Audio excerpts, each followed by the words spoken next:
Chapter 1. Sir Walter Elliot. Sir Walter Elliot of Kellynch Hall in Somerset, south-west England, never read anything except the baronetage. He particularly liked to read the pages about his own family.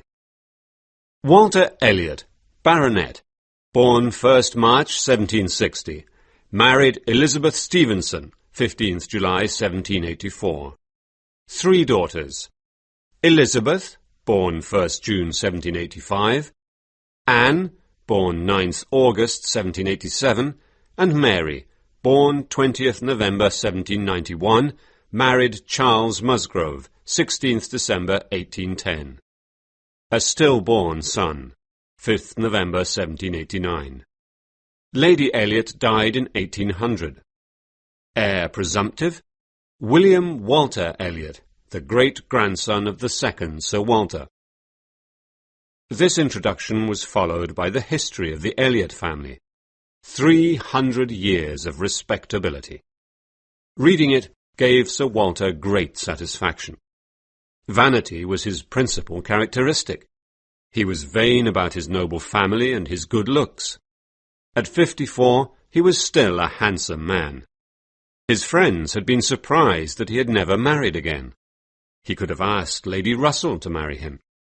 She was a widow who lived nearby and had been Lady Elliot's closest friend. However, 13 years had passed since Lady Elliot's death, and Sir Walter and Lady Russell were still just good friends and neighbours. Sir Walter's favourite daughter was Elizabeth. She was 29, but she was still very good-looking. Anne was 26, and had been pretty a few years before, but now she was pale and thin. Mary had grown fat since her marriage. Lady Russell had deep lines around her eyes. Sir Walter took great pleasure in thinking that of all the people he knew, only he and Elizabeth were still as good-looking as ever. Elizabeth will marry a great nobleman, he thought, and he did not notice that he had been thinking it for the past 13 years. When Elizabeth was 16, she had planned to marry her father's heir, William Walter Elliot. That was the only way she could keep her father's property. When she met the young man, she liked him. He was invited to Kellynch Hall, but he never came. A year later, he married a rich woman from a middle-class family. Elizabeth was angry and upset. Her life went on rather emptily. She went to elegant parties and visited friends. She tried to fill the time, but it was difficult, since she had no talents or interests. Recently, she had been worried about her father. He was in debt. Neither Elizabeth nor her father could imagine how to pay these debts. Both felt that their extravagant lifestyle was essential to the dignity of a noble family. Lady Russell and Anne spent hours trying to find a way to save money and pay the debts, but every plan for economy they proposed was rejected by Sir Walter. Finally, he accepted the radical plan of moving to the town of Bath. There, he could live for less money without losing his dignity. Meanwhile, Kellynch Hall was rented to a gentleman called Admiral Croft. When Sir Walter's lawyer, Mr. Shepherd, had completed the business arrangements with Admiral Croft, he came to Kellynch to report to Sir Walter. "Admiral Croft is very nice," said Mr. Shepherd. "His wife's brother lived in the nearby village of Monkford a few years ago. Perhaps you know the gentleman. Now, what was his name?" Mr. Shepherd searched his memory, but couldn't remember the name of Mrs. Croft's brother. "He lived in the grey stone house." After a moment, Anne said, "I suppose you mean Mr. Wentworth." "Ah," said Sir Walter. "The curate of Monkford. When you said gentleman, I thought you meant a man of property, somebody of the nobility. Mr. Wentworth was nobody." Anne left the room quietly and went out into the garden. As she walked between the tall trees, she thought, In a few months, perhaps he will be here. She was thinking of the curate's brother, Captain Frederick Wentworth of the Royal Navy, who had spent the year 1806 in Monkford. At that time, he was a handsome, clever, charming young man, and Anne was a pretty, gentle, sensitive girl. They fell in love, and were happy for a short period. But when Frederick asked Sir Walter if he could marry Anne, Sir Walter was not pleased. He thought that Frederick's family was not good enough. Even Lady Russell, who was much more sensible than Sir Walter, disapproved. Anne was Lady Russell's favourite of the Elliot sisters. Only Anne had the gentleness, good sense and modesty that Lady Russell had loved so much in her old friend Lady Elliot. Lady Russell thought that it was foolish for Anne to marry a young man with no money. When your father dies, she had said, he'll leave you very little money and no property. You need to marry someone rich, and so does Captain Wentworth. If you marry each other, you'll have no money at all, and you'll both be miserable as a result. Anne was too gentle to argue against this. She broke off her engagement to Frederick, convinced that it was the best thing for him. Frederick was angry and hurt. I'm sure that I'll earn money and promotion in the Navy, he said. But Anne continued to resist him, and finally he went to sea. That was 8 years ago, when Anne was 19. Very few people knew about the relationship between them. His sister, Mrs. Croft, had been abroad with her husband at the time, and Anne's sister, Mary, had been away at school. Captain Wentworth had never returned to Monkford, because his brother had moved away. In the 8 years since Captain Wentworth had left, Anne had never fallen in love with anyone else. Mr. Charles Musgrove had asked her to marry him, but she had refused, and he had married her sister Mary instead. Anne read about Captain Wentworth's career in the newspapers. He had been right. His Navy career was a great success. By now he must be quite rich, thought Anne sadly. He had never married. Thinking about it now, Lady Russell's advice seemed too cautious. Anne thought she was being prudent, but instead she had ruined her life. Mary lived at Uppercross, 3 miles from Kellynch Hall. One day she said to her sister Elizabeth, When you go to Bath, please leave Anne with me. I'm not well, and I need Anne's help. All right, said Elizabeth. No one will miss her in Bath. Elizabeth's friend, Mrs. Clay, a young widow, was going to Bath with them. Elizabeth was perfectly happy with the thought of her father and her friend as her only companions. Anne was also happy with the arrangement, and gladly accepted Mary's invitation. She did not like Bath. She much preferred to stay in the country close to Lady Russell, who appreciated her. She and Mary did not enjoy each other's company, but at least Mary valued her help, and this way she did not have to go to Bath. There was only one problem with the plan. The idea of Mrs. Clay staying for months with Elizabeth and Sir Walter at their house in Bath made Anne worried. Mrs. Clay was not a pretty woman, but she was intelligent and friendly. Anne thought it imprudent to let a pleasant young single woman stay in the house with Sir Walter for so long a period. She told Elizabeth this, but Elizabeth replied, Nonsense! Father doesn't find Mrs. Clay attractive. Besides, she isn't from a noble family. There's no danger. So Sir Walter, Elizabeth and Mrs. Clay left for Bath, and Anne moved into Mary's house. Mary lived in the cottage, the smaller of 2 houses on a large property owned by her husband's parents. Mr. and Mrs. Musgrove Sr. lived in the great house. Anne and Mary spent a lot of time with Mr. and Mrs. Musgrove and their daughters, Henrietta and Louisa. They were rather pretty, lively, fashionable girls who were very popular in the neighbourhood. They seemed to enjoy life a lot, but the only thing Anne was envious of was their friendly feeling towards each other. This was very different from Anne's relationship with either of her sisters.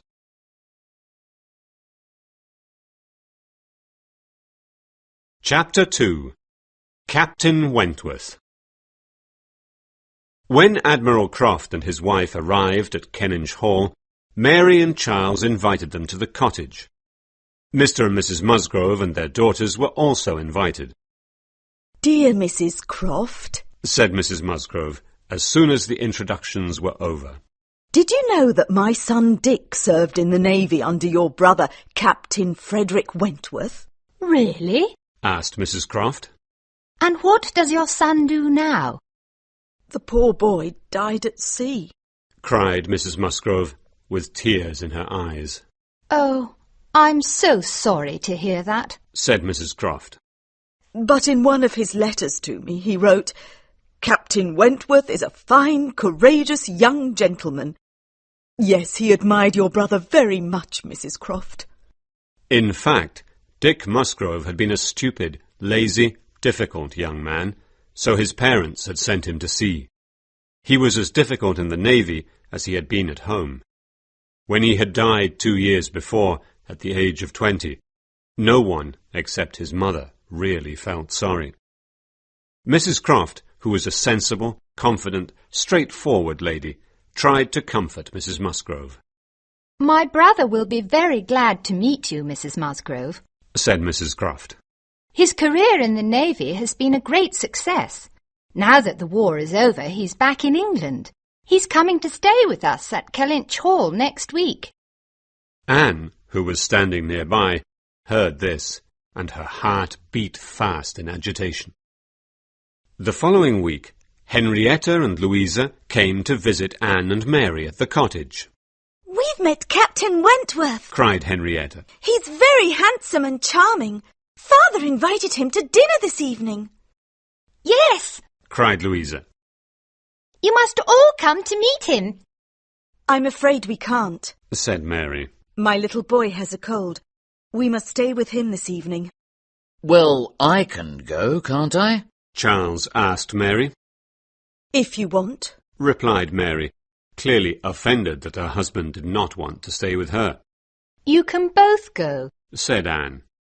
I'll stay here with little Charles. "What a good idea!" cried Mary, suddenly happy again. Charles and Mary went to the great house, and Anne remained at the cottage. All evening she thought about the dinner at the great house. There, Frederick Wentworth was smiling and talking to other people. How does he feel? She wondered. About meeting me again. Sooner or later we will have to meet. Perhaps he feels indifferent. Or perhaps he'll be embarrassed. In all these years he has never tried to contact me. Charles and Mary came home late, full of enthusiasm for Captain Wentworth. "Such a friendly young man," said Mary. "Charles has invited him to go shooting tomorrow after breakfast. He invited him to come to breakfast, but Captain Wentworth was afraid of disturbing little Charles." Anne understood it. He did not want to see her. "But Anne," continued Mary, "he says he knows you. He says he met you 8 years ago, but I don't remember him at all." No, you were at school then, said Anne quietly. The next morning, Henrietta and Louisa walked down to the cottage with Captain Wentworth. When Anne saw Captain Wentworth walking towards the cottage, she blushed, and she could hardly breathe from nervousness. "Ah," said Mary. "Henrietta and Louisa have come too. They probably want to walk and watch the shooting. If you can stay with little Charles, Anne, I think I'll go with them." Certainly, said Anne in a trembling voice. And suddenly he was there, in the drawing-room. He bowed to her. She curtsied to him. Her eyes met his briefly, then looked away again. She heard his voice. He made polite conversation with Mary for a few minutes.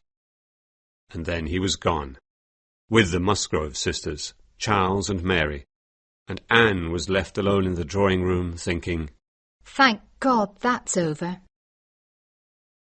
"Captain Wentworth wasn't very polite to you, Anne," said Mary when she returned. "As we left the house, Henrietta asked what he thought of you, and he said, She's changed so much that I hardly recognized her. Mary, being rather insensitive, had no idea how much pain her words caused her sister. It must be true, Thought Anne. but he hasn't changed. He's just as good-looking as ever. His comment hurt her, but it also made her calm. If I have changed so much, She thought. there is no hope that he will love me as he did before. So be calm. She told herself. If you can be calm, you will be content. Surprised by Henrietta's question, Frederick Wentworth had told the truth, but he had not expected anyone to repeat his comment to Anne. He had not forgiven Anne Elliot. She had abandoned him, and in doing so, she had shown weakness of character. She had allowed herself to be persuaded by others. He had loved her, and he had never felt that way again about any other woman. He had never met another woman he considered to be equal to her. When he came to Kellynch, he had been curious to meet her again, but he thought her power over him was completely gone. Now that he was rich and the war was over, he wanted to settle down with some attractive young woman. Either of the Musgrove sisters could win his heart if she wanted to. In fact, any attractive young lady could do so, except Anne Elliot. When his sister asked him about his intentions, he said with a laugh, I'm here, Sophia, to find a wife. Any young lady can capture me with a little beauty, a few smiles, and a few compliments about the navy. But later he gave his sister a serious description of the kind of wife he wanted. The woman I marry must have a strong mind and a sweet manner. He had not entirely forgotten Anne. From then on, Anne was often in Frederick Wentworth's company, though never alone with him. It was strange to spend hours in the same room with him, listening to his voice, yet never looking at him closely or talking to him intimately. Once they had been everything to each other, but now they were just acquaintances. Tell us about your adventures at sea, Captain Wentworth. Cried Louisa one evening. You said that your first ship was called the Asp. Did you have any adventures on the Asp? Oh, certainly I did, Replied the captain. It was 1806. That year I had a strong desire to go to sea, and the Navy gave me the Asp. It was an old ship, but a fine one. That autumn we captured a French ship and brought it into Plymouth Harbour. As we approached Plymouth, a terrible storm hit us and continued for 4 days. The Asp was already damaged from our battles with the French. I thought that was the end for me and the Asp. I said to myself, we'll probably go down to the bottom of the sea together this time. But, as I said, she was a fine old ship, and we finally got to the port alive and well. Henrietta and Louisa cried out in pity and horror, while Anne silently shivered at the terrible thought of him going down to the bottom of the sea. Your next ship was the Laconia, wasn't it? Said Mrs. Musgrove. How lucky for us, sir. Frederick looked confused until Henrietta whispered to him. She's thinking of my brother Dick. Ah, Said Frederick. There was something in his face at that moment that suggested to Anne that his memories of Dick were not happy ones. No one else noticed that look. Only someone who knew him very well could have noticed it. He crossed the room, sat on the sofa beside Mrs. Musgrove, and spoke to her quietly and seriously about her son. Anne, meanwhile, sat on the other side of Mrs. Musgrove, thinking. We're on the same sofa. However, when he got up to leave, he bowed to Anne with cold politeness, like someone who hardly knew her, and said, good evening.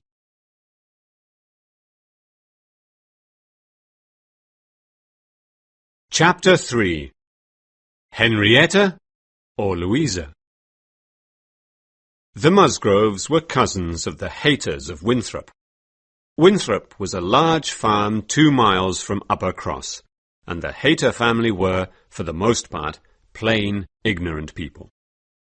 For this reason, Mary was very unhappy that they were connected to the Musgrove family. She spoke to them as little as possible, and never went to Winthrop.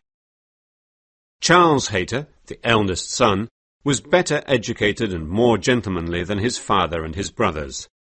He was a curate, and over the past year or so, he and Henrietta had seemed to be in love with each other. He was away on business at the time Captain Wentworth came to Kellynch. When he returned, after 2 weeks, he found that everything had changed. Henrietta did not look at him with loving eyes any more, or listen attentively when he spoke. Both she and Louisa gave all their attention to Captain Wentworth. Everyone at Uppercross seemed to be charmed by the captain, but Charles Hayter did not find him charming at all. One evening, when they were alone in their room, Mary said to her husband Charles, "Captain Wentworth seems to like your sisters very much. He spends a lot of time with them. Do you think he'll marry one of them?" Maybe, said Charles. I think perhaps he'll marry Louisa. "Well, Louisa is the livelier of the two, but Henrietta is prettier," said Mary. True, Her husband replied. but I think Henrietta is already in love with her cousin, Charles Hayter. "Oh dear, I hope not," cried Mary. "That Hayter family is so common. We really don't want to be any more closely connected to them than we already are." But Charles is in a good position, said her husband. He's the eldest son, so he will inherit Winthrop. And he's a curate. He'll probably become curate of the church of Uppercross when the old vicar retires. "Well, I hope that Henrietta will marry Captain Wentworth instead," said Mary. "He's a fine young man, and I hear that he made £25,000 during the war. That's a splendid fortune." The next day, Louisa, Henrietta, Captain Wentworth, Mary, Charles and Anne went for a long walk together. Mary got tired very early in the walk and began to complain. They climbed a hill to see the view. There, below them, was Winthrop, without beauty and without dignity. "I had no idea that we were walking towards Winthrop," cried Mary. "Let's go back now. I'm tired." Henrietta had known the direction of their walk. In fact, she and Louisa had chosen to walk towards Winthrop in the hope of seeing their cousin, Charles Hayter.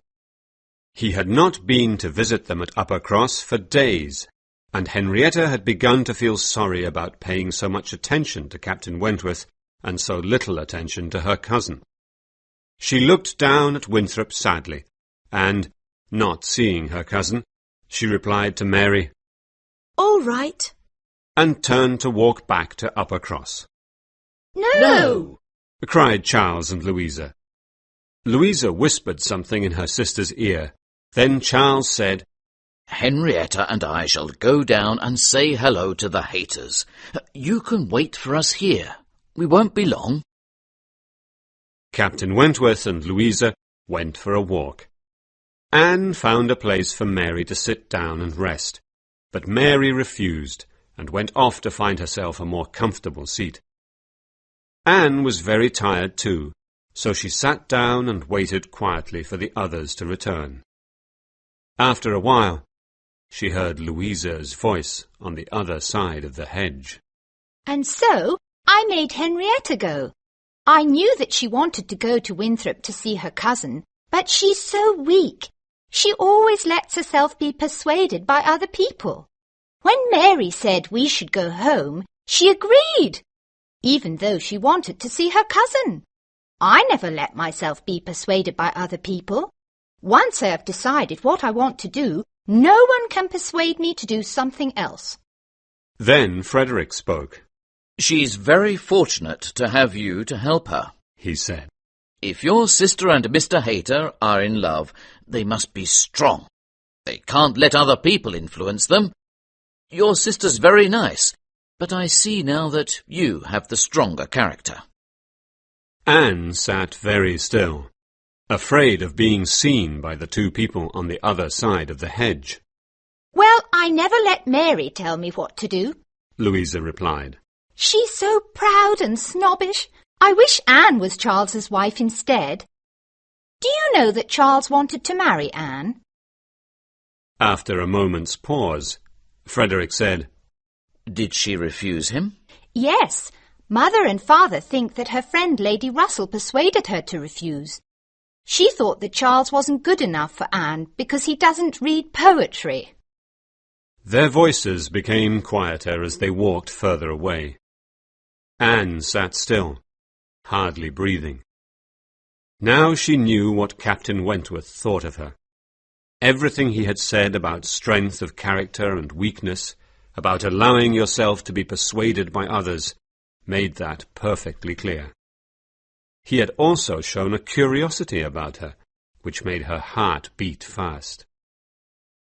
Charles and Henrietta returned from Winthrop, bringing Charles Hayter with them. Henrietta and her cousin looked very happy. Clearly, their misunderstanding was over. They began the long walk home.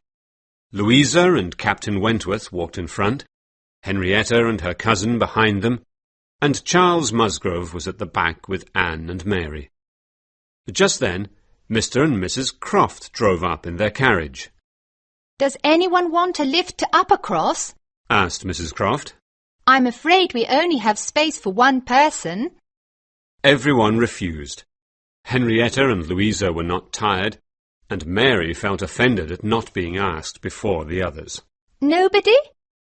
Well, enjoy your walk, said Mrs. Croft.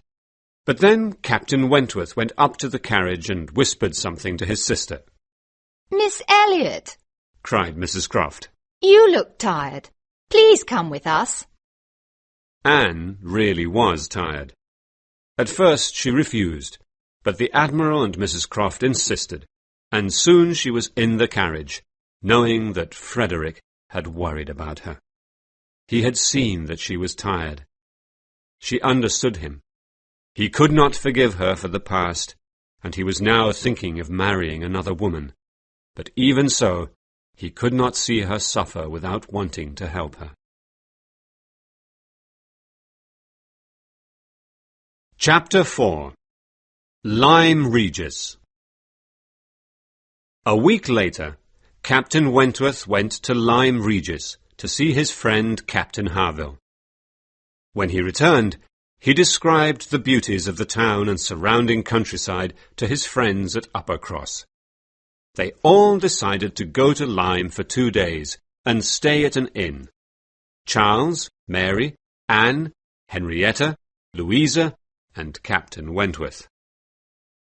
When they arrived, they went to the inn, and then Captain Wentworth took them to Captain Harville's house. Captain Harville was a tall, dark man who had been seriously injured in battle 2 years before. His face was kind and friendly, but his injuries had aged him, and he looked much older than Captain Wentworth, although they were in fact the same age. He lived with his wife, his children, and his friend Captain Benwick, who had been an officer on the Laconia when Frederick was captain. Captain Benwick had been engaged to Harville's sister, Fanny, but she had died while Captain Benwick was at sea. Ever since, he had lived with the Harvilles as a member of the family. After Fanny's death, Captain Wentworth had spent an entire week with Captain Benwick, trying to comfort his friend. Anne saw that the friendships between these 3 men were very strong and sincere, and she thought sadly, If I had married him, these people would now be my friends too. When they left the Harvilles' house, Louisa said to Captain Wentworth, What splendid friends you have! What kind, honest people! I think the men in the Navy must be the finest men in England. They went for a walk by the sea, then returned to the inn for dinner. Anne was looking very pretty. The cold wind had made her cheeks pink and her eyes shine. As they entered the inn, a gentleman dressed in black was going out. He looked at Anne with great admiration, and then stepped to the side politely to let her pass. He was not a handsome man, but Anne thought that his face was that of a pleasant, sensible man. Captain Wentworth noticed the gentleman looking at Anne, and asked the waiter who he was. "That's Mr. William Walter Elliot, sir," the man replied. "He has just left us to return to London." What a coincidence, said Mary. My father's heir was here, in the same inn. The next morning they went for a walk by the sea. It was too windy for the ladies to walk on the top of the sea wall, so they went down the steps to a path more protected from the wind. Mary, Anne and Henrietta went down the steps slowly and carefully. But Louisa asked Frederick to hold her hands while she jumped from the top step to the path below. "It's too dangerous," said Frederick. Oh, please! Louisa insisted. I want to jump. Just hold my hands and I'll jump down. "I really don't think it's a good idea," said Frederick. "You might fall." You can't persuade me. Cried Louisa. When I want to do something, I do it. So Frederick held her hands and she jumped. But when she landed on the lower path, she slipped on the wet stone and she fell and hit her head. She lay unconscious on the path. Her face went very white, and she did not seem to be breathing. She's dead! She's dead! Cried Mary. Henrietta fainted from the shock. Poor Charles was trying to comfort his wife and hold Henrietta up at the same time. Frederick, on his knees by Louisa's side, cried out, "Will someone help me?" Anne came up to Charles, put her arms around Henrietta and Mary and said, Charles, go and help the captain, quickly. I can take care of Mary and Henrietta. Frederick looked up at Charles and said, "What shall we do?" Go and get a doctor. cried Anne. "You're right," said Frederick. "You go and find a doctor, Charles. I'll wait for you here." Shouldn't we take her to the inn and wait for the doctor there? asked Anne. "Good idea." Said Frederick. Or, wait, Harville's house is closer. I'll take her there. Charles, bring the doctor to Harville's house. Charles ran off to find a doctor. Frederick carried Louisa to his friend's house, and Anne, with the help of some local people, followed with Mary and Henrietta. Half an hour later, the doctor told them that Louisa's injuries were not serious. "Someone must go and tell her parents what has happened," said Frederick. "Please, will you go, Captain?" said Charles. "I want to stay with my sister." "Certainly," replied Frederick. "I will take the other ladies home, but I think Anne should stay here with you. There's no one more capable than Anne." Nonsense, said Mary. I should stay with my husband and his sister. Anne can go home with you. And so it was decided. Mary and Charles stayed at the Harvilles' house with Louisa, while Anne, Henrietta and Frederick took the inn's carriage to Uppercross. In the carriage, Frederick spoke mostly to Henrietta. Anne sat quietly beside him and listened. At one point he said, "I should have stopped her. I should have insisted. But dear, sweet Louisa has such a strong character. She won't be persuaded by anyone." Anne wondered whether he now questioned the opinions he had expressed so confidently behind the hedge. Perhaps now he realized that, like other qualities of the mind, strength of character should have its proportions and limits. As they approached Uppercross, Henrietta fell asleep. Frederick then said to Anne in a low voice, "I've been thinking about what we should do when we get there. I think it will upset Henrietta too much to be present when I tell her parents. Do you think it's a good idea for you to stay with her in the carriage until I've told them?" Yes, I do, whispered Anne. She was very glad that he had asked for her opinion, very glad that he valued her, thought her capable, and treated her as a friend. It was a great pleasure to her. When they got to the great house, Frederick went in and told Mr. and Mrs. Musgrove what had happened. Then he came back to the carriage and helped Henrietta into the house. Finally, he took the carriage back to Lyme, leaving Anne with the Musgroves. The next day, Anne received a letter from Lady Russell, saying that she was now home in Kellynch and inviting Anne to come and stay with her. Anne wrote back and told Lady Russell about the accident at Lyme. I'm so glad that you're home. As soon as Mary and Charles get back from Lyme, I'll pack my bags and come to your house. She was glad. She had missed her friend. But at the same time, she was worried. What will Lady Russell think of me spending all that time in Captain Wentworth's company? 2 days later, she was at her friend's house. How pretty you look, my dear, cried Lady Russell when Anne walked in. I haven't seen you look so well for years. Anne was pleased. She remembered the look of admiration that William Walter Elliot, her father's heir, had given her at the inn while he was leaving. Perhaps I really am pretty again, she thought. Lady Russell sat down beside Anne and said, I hear you've been spending a lot of time with Captain Wentworth.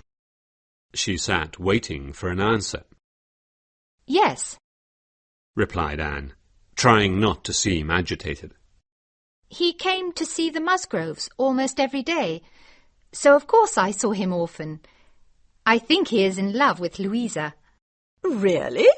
Said Lady Russell, and she thought with angry pleasure, How can a man who once appreciated the value of Anne Elliot, now 8 years later, possibly be charmed by Louisa Musgrove? Well, Lady Russell continued, Admiral and Mrs. Croft have gone to visit friends in the north, so he probably won't come back to this neighbourhood.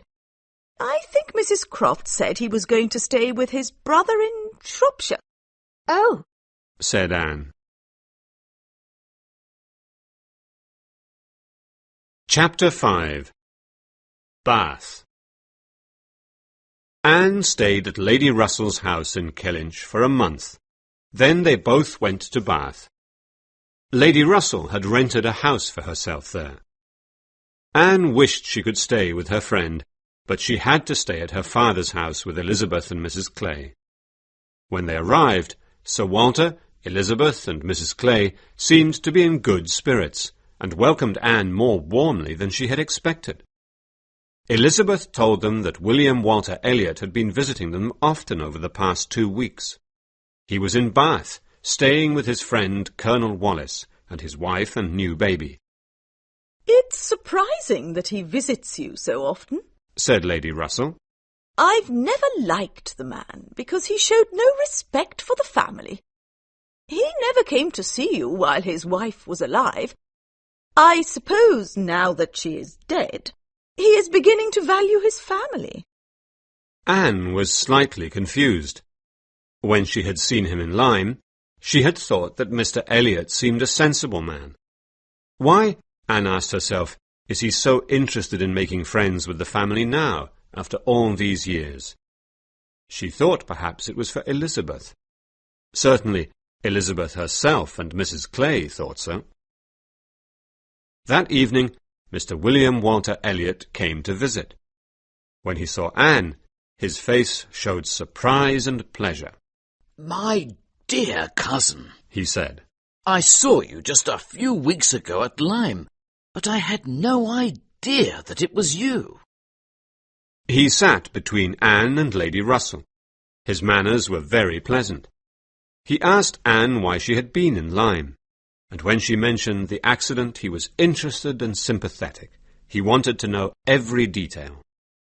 Then he spoke to Lady Russell about the years in which there had been no communication between himself and Sir Walter. It was all a misunderstanding, he said. I thought I had offended him, that he didn't want to see me any more, but now I realize that was a mistake. I'm so sorry that I missed all those years of his company. After he left, Lady Russell cried, What a nice man!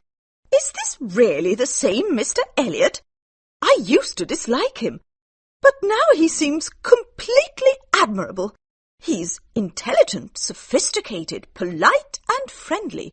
He has the right opinions and strong family feelings. Anne went to bed that night with a smile on her face. Her first evening in Bath had been surprisingly pleasant. The only thing that disturbed Anne's first few days in Bath was her fear that her father was falling in love with Mrs. Clay. When Mrs. Clay was in the room with him, he talked to her a lot, and when she was out of the room, he referred to her often. Mrs. Clay thinks this, and Mrs. Clay says that. One evening, when Mr. William Walter Elliot and Lady Russell were visiting them, Sir Walter and Elizabeth spoke with great enthusiasm about Sir Walter's cousin, Lady Dalrymple. "She has come to Bath and has rented a beautiful house in Laura Place, which is, of course, the best street in town," said Sir Walter. "Since we are cousins, I called on her immediately, and she invited us to tea." Yes, said Elizabeth. she's a really charming lady, and her carriage is the most splendid one in Bath. Anne was embarrassed. She had never seen her father and sister in contact with nobility before, and she felt ashamed of them. Usually she considered them too proud, too conscious of their own position in society, and snobbish towards anyone they considered inferior. But now, for the first time, she wished they had more pride. She wished they did not show so openly how important it was to them for Lady Dalrymple to recognize them and treat them as equals. Lady Dalrymple was pleasant enough, but she was nothing special. She was not intelligent or cultured. Certainly she smiled at everyone, but the only reason Elizabeth called her charming was because she was a wealthy aristocrat. Mr. Elliot turned to Anne and said in a low voice, "I'm so glad that Sir Walter has found good company in Bath." Anne smiled and replied, My idea of good company, Mr. Elliot, is the company of clever, well-educated people who can make interesting conversation. "You're mistaken," he said gently. "That is not good company. That is the best. To be good company, you need only to be from a respectable family and have nice manners." Well, said Anne, I'm proud of my family, and I don't like to see them trying so hard to be friendly with Lady Dalrymple simply because she's an aristocrat. "We agree on one thing, at least," replied Mr. Elliot. "I, too, am proud of my family, and I would rather see Sir Walter being friendly with Lady Dalrymple than with others who are below him." He glanced at Mrs. Clay. Although Anne was sure that Mr. Elliot's pride was different from hers, she was glad that he did not like Mrs. Clay. The following week, they were all invited to Lady Dalrymple's house. Anne said that she could not go, because she had already made plans to visit a friend of hers, Mrs. Smith. They had been at school together years ago, but now Mrs. Smith was a poor widow.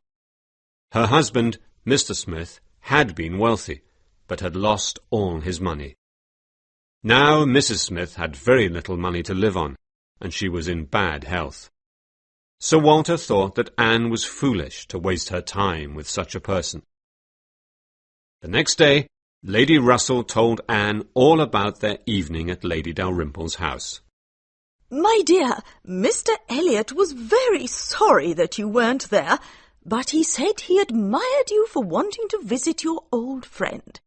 He thinks that you're an extraordinary young woman, a model of female excellence. We discussed your virtues for half an hour." Hearing this gave Anne great pleasure, just as Lady Russell had planned. Lady Russell had now decided that Mr. Elliot was an excellent gentleman. She was sure that he wanted to marry Anne. She told Anne her thoughts on the subject. After a moment, Anne replied, Mr. Elliot is a nice man, but we are not compatible.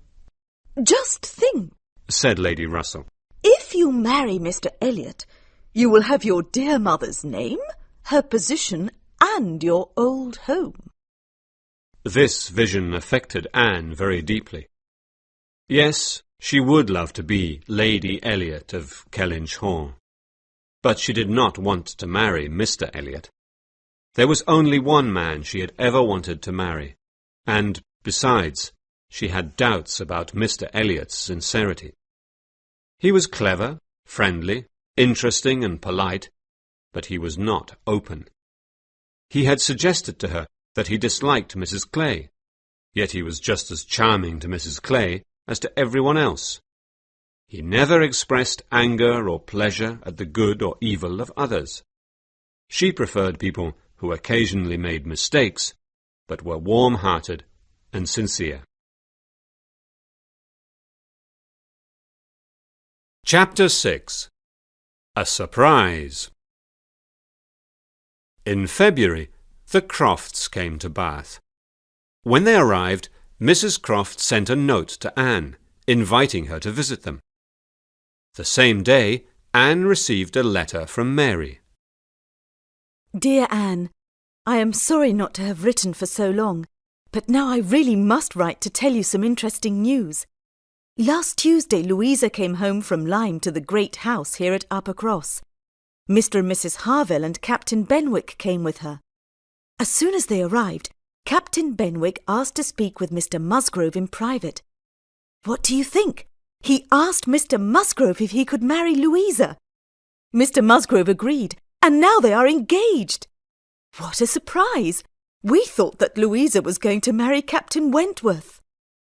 When she read this, Anne's heart beat fast, and she blushed at the thought that Captain Wentworth was now free.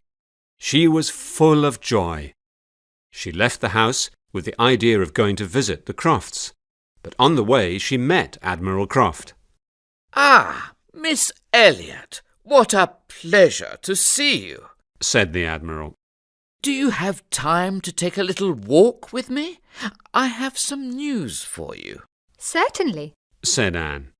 I'm so glad that you and Mrs. Croft have come to Bath. What is the news? It's Miss Louisa Musgrove, he said. I thought that Sophia's brother, Frederick, was going to marry her, but now it seems she's going to marry James Benwick. Really? said Anne. I hope that this hasn't caused problems between Captain Wentworth and Captain Benwick. They are such good friends. I don't think so, said the Admiral. Frederick wrote and told us all about it. He didn't seem angry or disappointed. Perhaps we were all mistaken in thinking he was in love with her. After her accident, you know, we thought he would stay in Lyme until she was better. But after 2 weeks, he went off to stay with his brother in Shropshire. If he was thinking of marrying her, he'll have to start all over again with somebody else. I think we should invite him to stay with us in Bath. In fact, while Anne was taking her walk with Admiral Croft, Captain Wentworth was already on his way to Bath, and the next time Anne went out, she saw him. She was walking with Mr. Elliot, Elizabeth, and Mrs. Clay, when suddenly she saw Captain Wentworth walking towards them with some of his navy friends and their wives. She felt confused, lost and embarrassed about her own feelings, which were somewhere between delight and misery. Captain Wentworth saw her and immediately went red in the face. He seemed even more confused and agitated by the sight of her than she was by the sight of him. They stopped and spoke to each other like polite acquaintances. Anne noticed that Elizabeth turned away, as if she did not know him.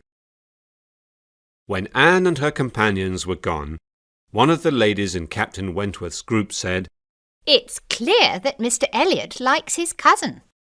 Yes, replied another lady. he's always with them, and he always walks with his cousin Anne. What a good-looking man he is. And Anne Elliot is very pretty, if you look at her closely, said the first lady. Most people think her sister is prettier, but I don't. Captain Wentworth listened to them in silence as he walked. He had recognized Mr. Elliot immediately from the one time he had seen him in Lyme. Days passed, and Anne had no opportunity of seeing Captain Wentworth. He moved in a different social circle. His friends went to concerts and the theatre.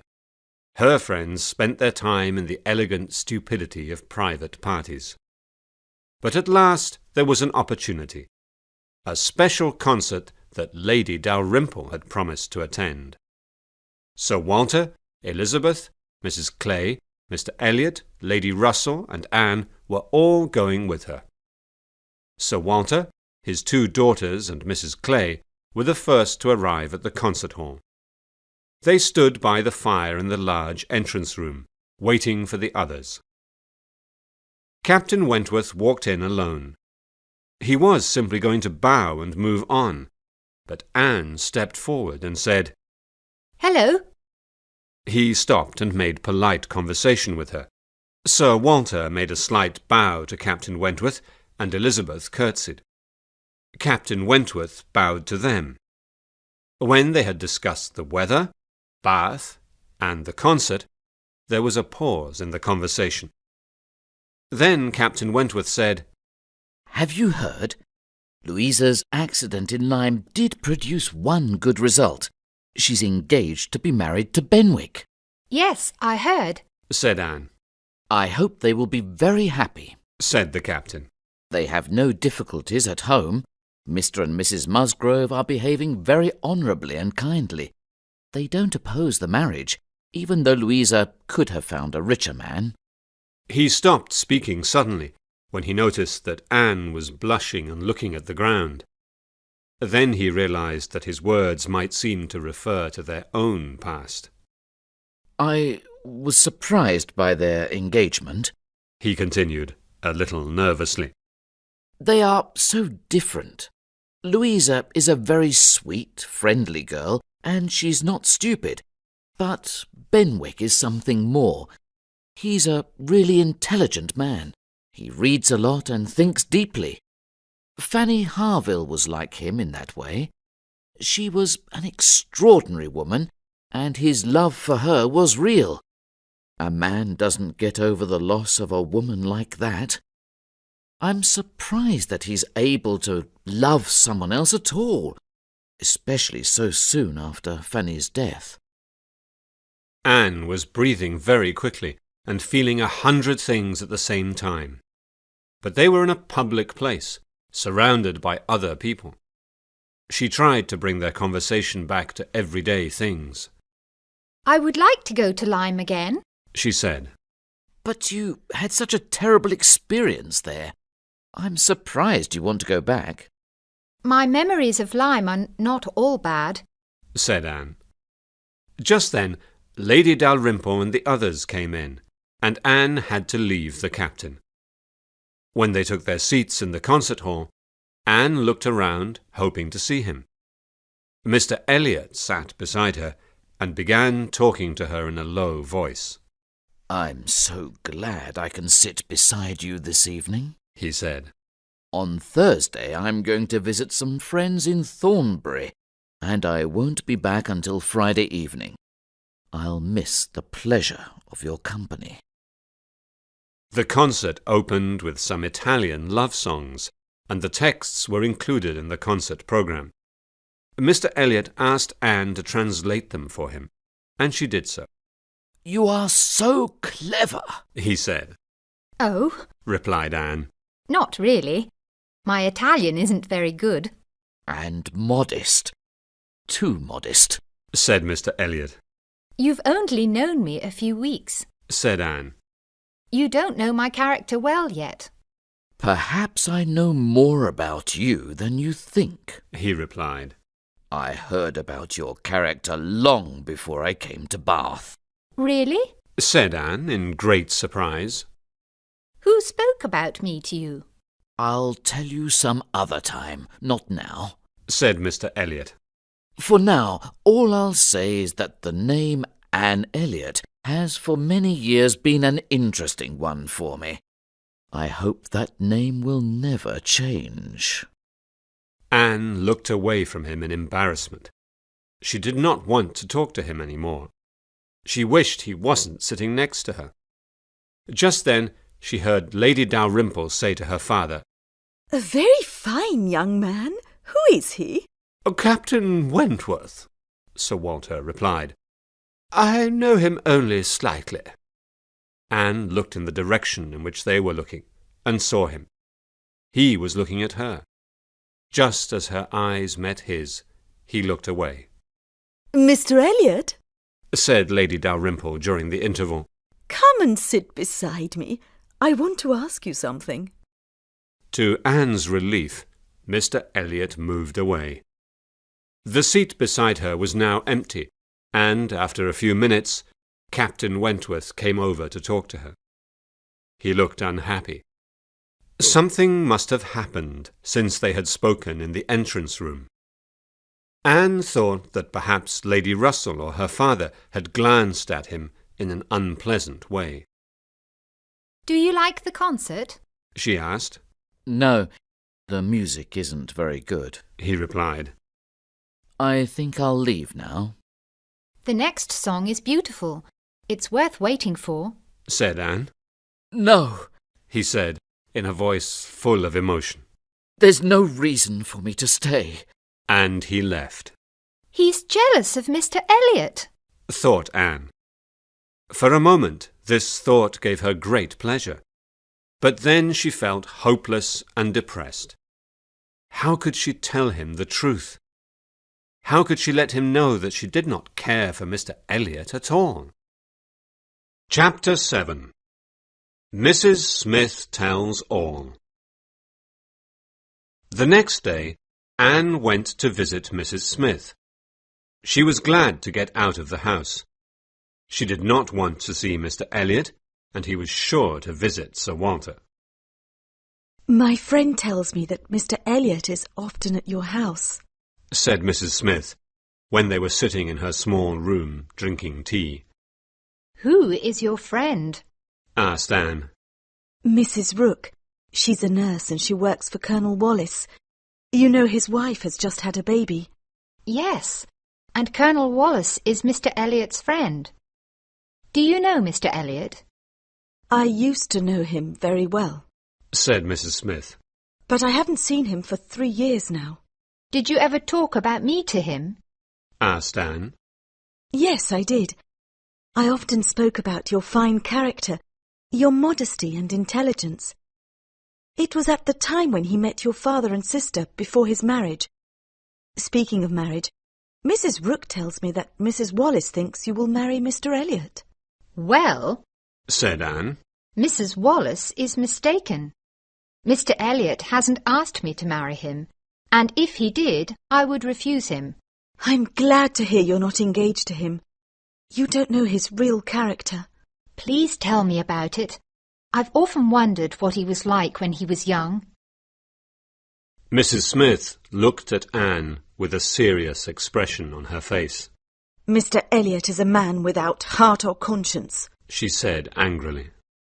He thinks only of himself.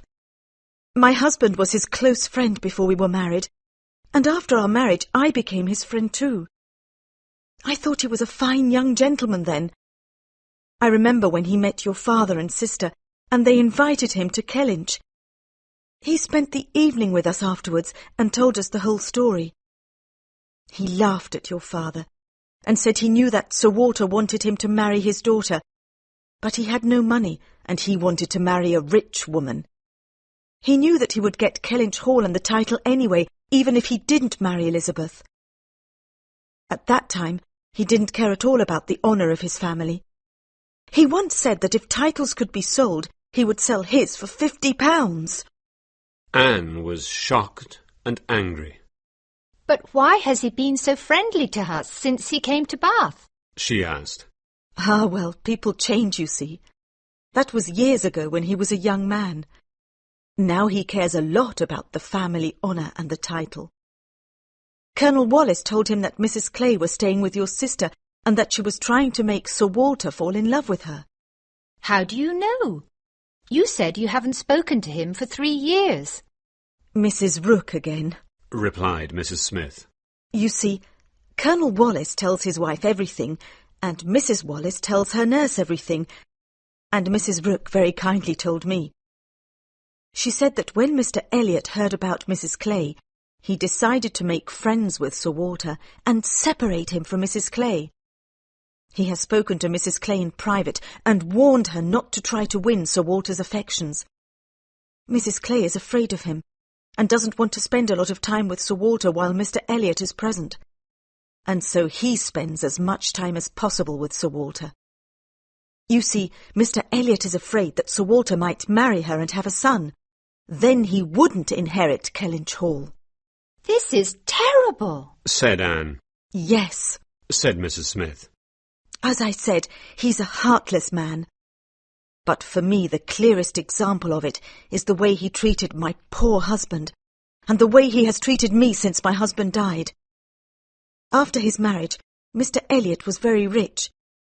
My husband was never good at managing money, and he was getting into serious financial difficulties. Mr. Elliot did nothing to help him. Before my husband died, he had made Mr. Elliot the executor of his will. If Mr. Elliot had tried a bit harder and invested a little of his own money, my husband's property in the West Indies would now be mine. But he did nothing, and now the bank owns the property. So you see, it's Mr. Elliot's fault that I'm so poor. I've written him several letters asking him for help, but he always refuses. Here are some of the letters I've received from him. Mrs. Smith handed Anne a packet of letters. As she read them, Anne felt more and more angry. Each letter showed coldness and hard-hearted indifference. As she walked home, Anne thought about her conversation with Mrs. Smith. She wanted to tell her family immediately, but she knew that they would not listen to her. She decided that she would tell Lady Russell and ask her advice. The idea of Mr. Elliot's interest in her now filled her with disgust. At least he was going to be away at Thornbury for 2 days, and she would not have to talk to him. She shivered at the thought that Lady Russell might have persuaded her to marry him. Then she would have discovered his true character when it was too late. When she got home, she found Charles and Mary there. They had come to Bath for a few days with Captain Harville, Henrietta, and Mrs. Musgrove. They were all staying at the White Hart Inn. Anne was surprised and really glad to see them.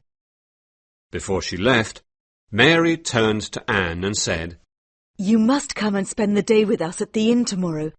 We have so much to talk about, and Mrs. Musgrove and Henrietta want to tell you all about the wedding plans. The next morning, Anne went to the White Hart.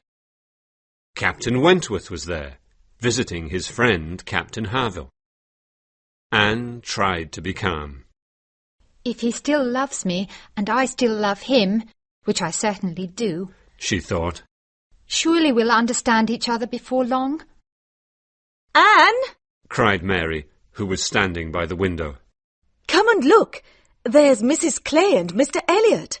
It can't be, said Anne, going to the window. He's in Thornbury until tomorrow evening. Captain Wentworth was looking at her, and she felt sorry that she had spoken. She turned and looked out of the window. It really was Mr. Elliot. In order to correct any wrong impression her words might have given Captain Wentworth, she said, Oh, it is him. I must have been mistaken. I wasn't listening very closely when he spoke about his plans.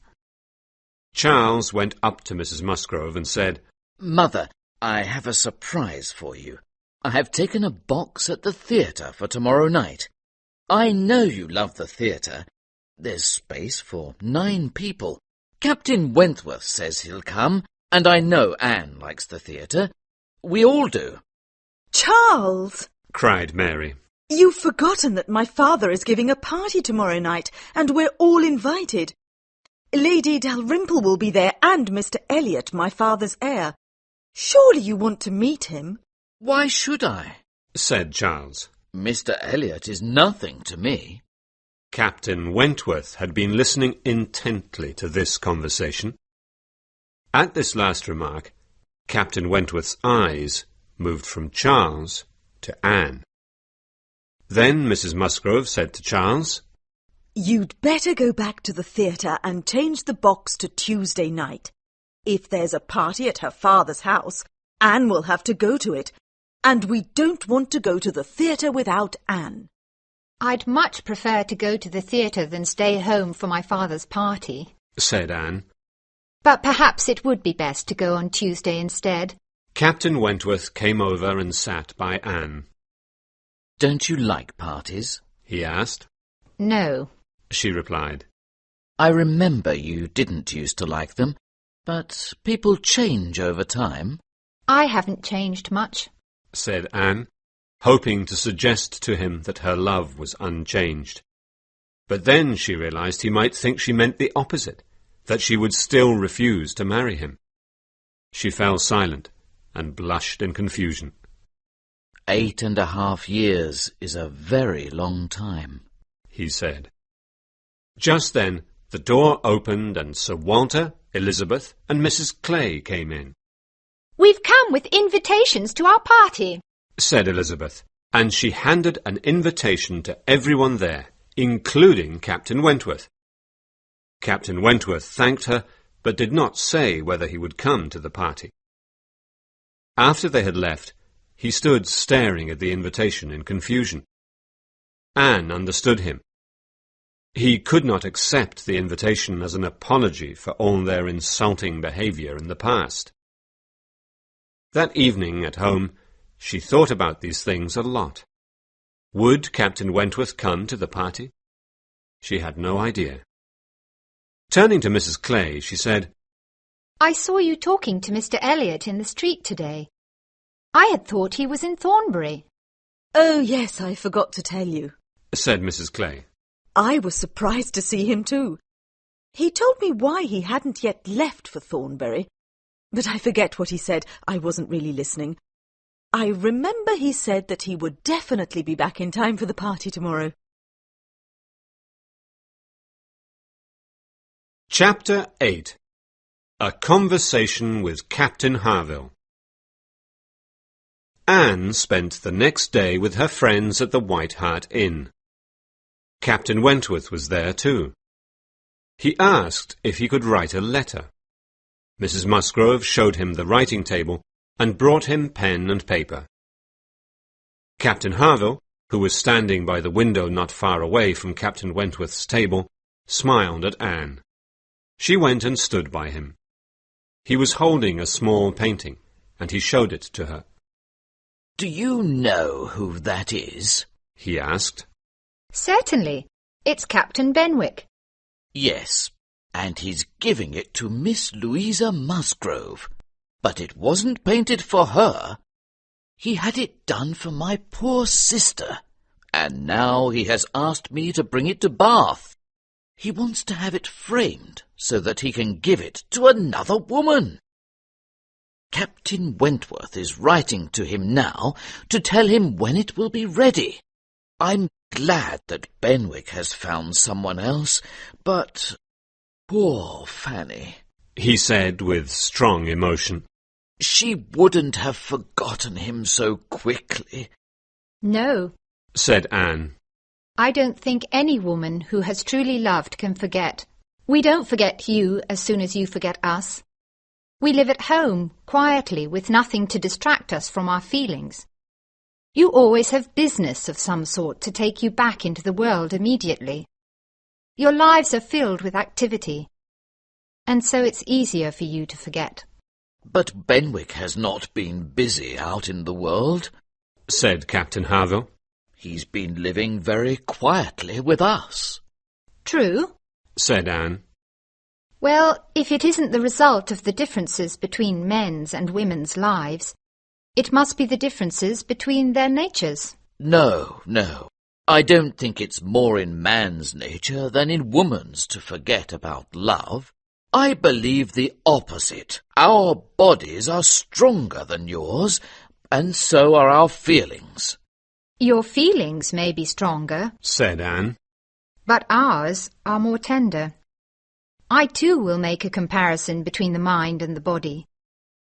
Man is more robust than woman, but he doesn't live longer. They were interrupted by the sound of Captain Wentworth's pen falling to the floor. Captain Harville turned to him and asked, Have you finished your letter? I'll be 5 minutes, then we can go, was the reply. Then Captain Harville turned back to Anne and said, All literature is against you, you know. Poetry and novels all talk of woman's inconstancy. But perhaps you'll say they were all written by men. Perhaps I will. said Anne with a smile. It's easier for men to tell their own story. They're much better educated than we are. No, books prove nothing.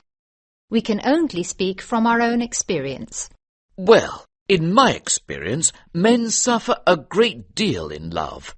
When a sailor goes to sea, leaving his wife and children behind, wondering if he'll ever see them again, he suffers greatly.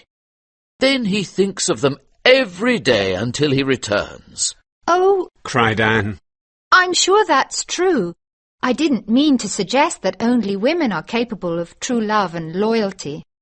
I only meant to say that men forget more easily when the object of their love has gone. But women go on loving even when there is no hope. She stopped speaking because she felt too much emotion to continue. Captain Wentworth stood up and said to his friend, I've finished. We can go now. Captain Harville said goodbye to Anne and went off to say goodbye to Mrs. Musgrove.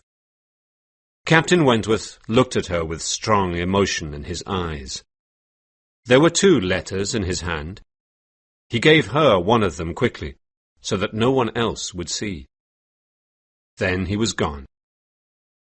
Anne looked down at the letter. Her name was written on the envelope. Her heart beat fast. Her whole happiness depended on the contents of that letter. She sat down at the writing desk, opened the letter with a trembling hand, and read the following words. I cannot listen in silence any more. Listening to you, I feel both pain and hope. Tell me that I am not too late. I offer myself to you again. I love you even more than I did 8.5 years ago, when you broke my heart. Please do not believe that man forgets about love sooner than woman. I have loved no one else. I was angry with you, and I could not forgive you, but I was never inconstant. I came to Bath because you were here. I think about nothing but you. Have you not noticed? Do you not see that I love you?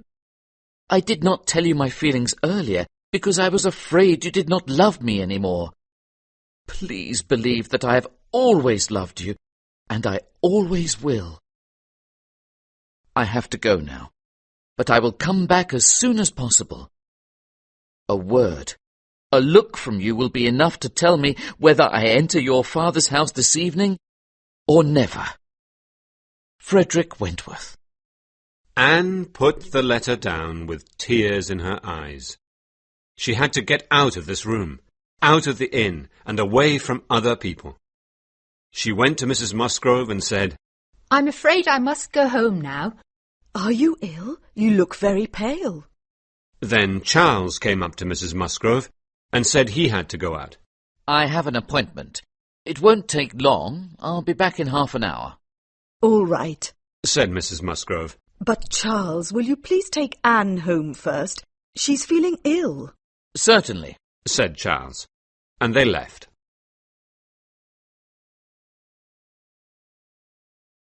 Chapter 9. Union Street. Anne could not feel angry with Charles or Mrs. Musgrove. They were both so kind. But she felt frustrated. She wanted to be alone. She wanted, above all, to find Captain Wentworth and talk to him. When they were walking up Union Street, Captain Wentworth saw them and crossed the street to walk with them. He looked at Anne nervously. She blushed and looked at him with an expression she hoped would show her true feelings. "Ah, Captain Wentworth," said Charles. "are you going towards Anne's house? She's not feeling well and must go home. I have an appointment in 5 minutes. Could you please walk her home?" "Of course," said Captain Wentworth. Charles said goodbye and left them. Anne and Frederick walked on together slowly. They were surrounded by people on the busy street, but they did not notice them. Soon they had expressed again all those feelings of love which, 8.5 years earlier, had made their future seem so secure. Now they were older, wiser, and stronger than they had been then, and their love was based on a fuller knowledge of each other's character. "I never loved Louisa Musgrove," he said. "I tried to like her, and was thinking of marrying her, because I wanted to marry.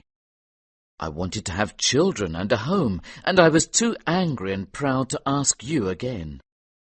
I had thought for years that you were too weak, too easily persuaded by other people. But in Lyme I saw the dangers of the opposite, a character that would not be persuaded at all. I began to realize your true excellence when Louisa had her accident. You were so strong, so capable, so fine. I realized then that your character is the perfect balance of strength and gentleness. But by that point, people thought that Louisa and I would get married. Perhaps even she thought so. I felt that the only honourable thing to do would be to marry her if she wanted me. In the hope that she would forget me, I went to stay with my brother in Shropshire, feeling lost and depressed. Then Harville wrote to me and told me that Louisa was engaged to Benwick. I came immediately to Bath to find you, but then I saw you with Mr. Elliot.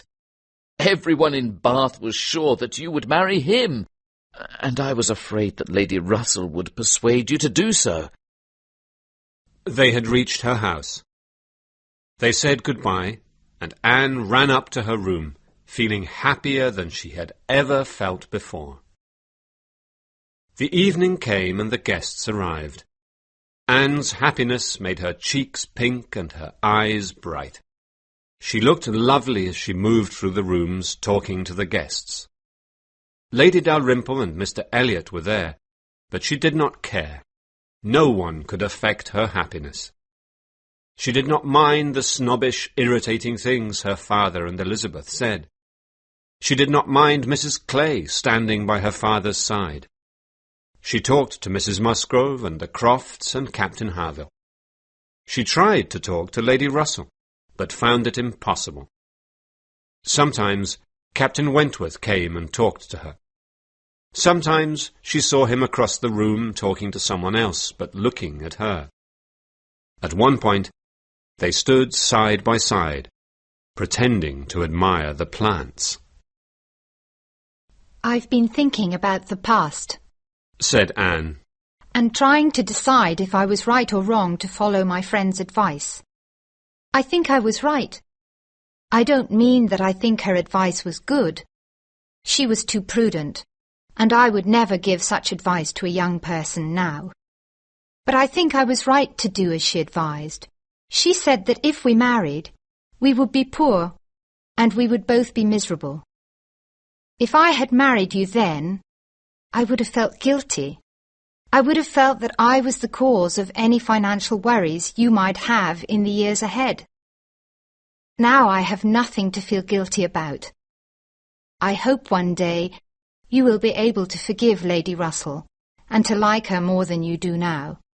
Captain Wentworth looked across the room at Lady Russell. Maybe, one day, He said.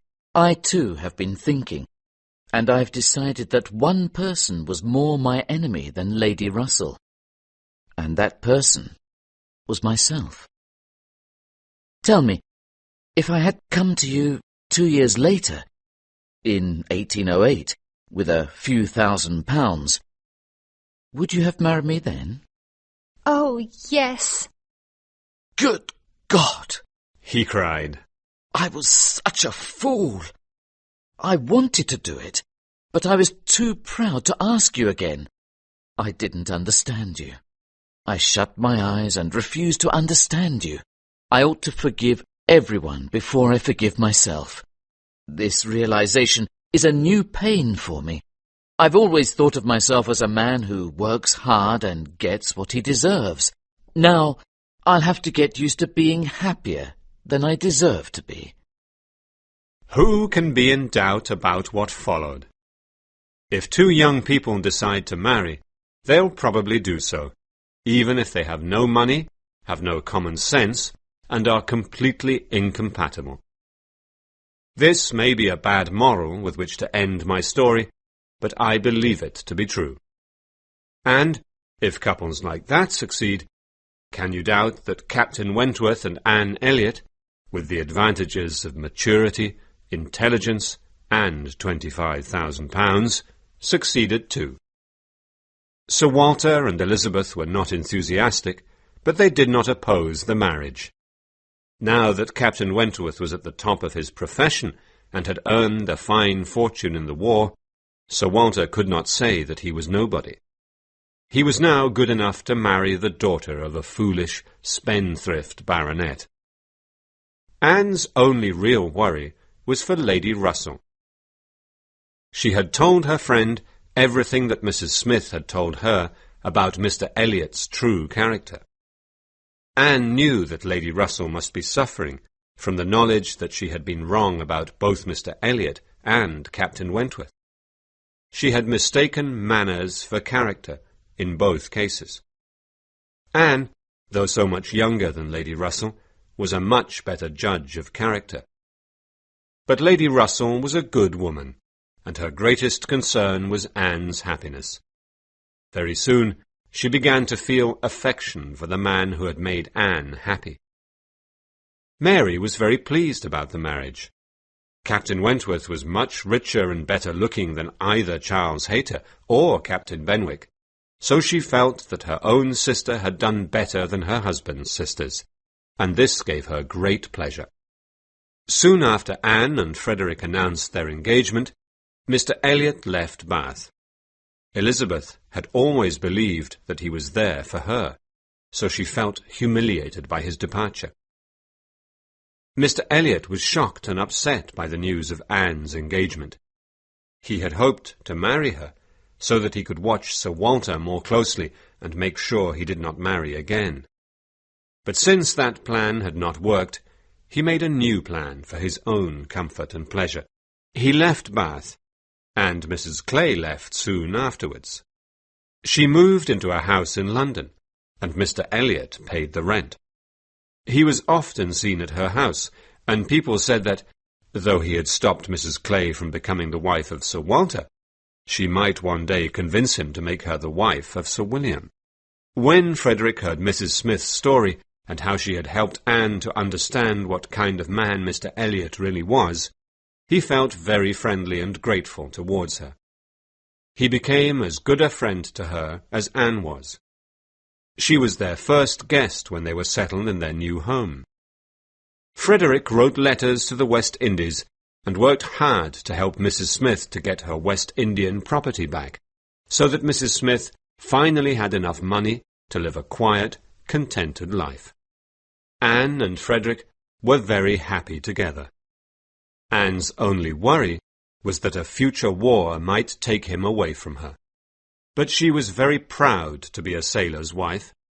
She felt that the men of the Navy were the finest men in England.